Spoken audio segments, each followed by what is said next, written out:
అందరికీ నమస్తే. నా తదుపరి చిన్న వ్యవహారం, తదుపరి సమాచారం. నన్ను కొంతమంది అడుగుతూ ఉంటారు, మీరు తిరుమల వెళ్తూ ఉంటారా? ఏం లేదు, 2014లో వెళ్ళారు, మళ్ళీ ఇప్పటివరకు వెళ్ళలేదు. వారే 2012లో ఏడుకొండలు దిగి వచ్చి నాకు మోతీనదిపై దర్శనం ఇచ్చారు, ఆంజనేయ దర్శనం సమేతంగా. ఆ తర్వాత 2013లో మధ్య వయస్కుడు దర్శనం ఇచ్చారు. ఇవన్నీ నేను మర్చిపోలేను. ఇంతకంటే ఇంకా జన్మకు చెప్పండి.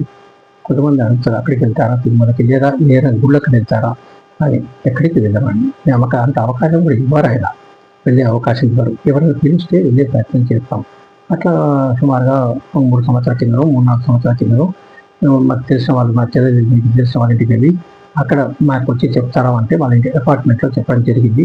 17 మంది ఉంటే అక్కడ విన్న వాళ్ళలో ఒకరు మాకు తెలిసిన వాళ్ళ ఇంటికి వచ్చి చెప్తారా అని అంటే, అక్కడి నుంచి మళ్ళీ అక్కడ వాళ్ళ ఇంటికి వెళ్ళి కొన్ని 15 రోజుల తర్వాత అక్కడ కూడా చెప్పడం జరిగింది.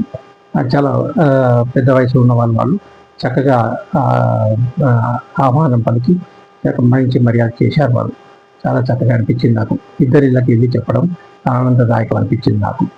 కనుక అట్లా మా ఫ్రెండ్ ఇంటికి కూడా వెళ్ళి చెప్పడం జరిగింది. అది వేరు. ఈ ఇద్దరిది కౌంట్ తీసుకున్నారు. మరొకరి ఇంటికి కూడా చుట్టాలింటికి వెళ్ళి చెప్పడం జరిగింది. 5 సంవత్సరాల తర్వాత వారు అడగంగా ఒకరికి 10 నెలల తర్వాత, ఒకరికి 5 నెలల తర్వాత ఇచ్చారు. కనుక మేము వెళ్ళేది మా నిర్ణయంలో ఉండదు, నేను చెప్పేది మా నిర్ణయంలో ఉండదు అని మీకు స్పష్టంగా తెలియజేస్తున్నాను.